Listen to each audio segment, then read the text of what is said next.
India versus England third ODI series ৩-০ জয় ভারতের। ইংল্যান্ডকে ১৪২ রানে হারালো। ওডিআই সিরিজ ৩-০ জিতল ভারত। এর আগে টি-20 সিরিজ ৪-১ ফলে জিতেছিল টিম ইন্ডিয়া। টানা ম্যাচ জেতায় চ্যাম্পিয়ন্স ট্রফির আগে আত্মবিশ্বাস অনেকটাই বাড়িয়ে ফেলল রোহিত শর্মার দল।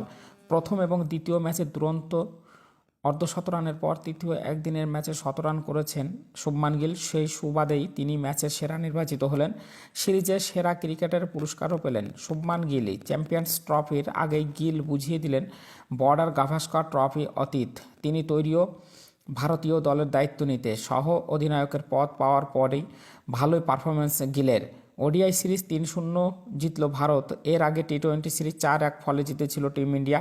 টানা ম্যাচ জেতায় চ্যাম্পিয়ন্স ট্রফির আগে আত্মবিশ্বাস অনেকটাই বাড়িয়ে ফেলল রোহিত শর্মার দল। আর টপ অর্ডারে রোহিত থেকে বিরাট, গিল, শ্রেয়াস সবার রানের মধ্যে থাকা ভারতকে আত্মবিশ্বাস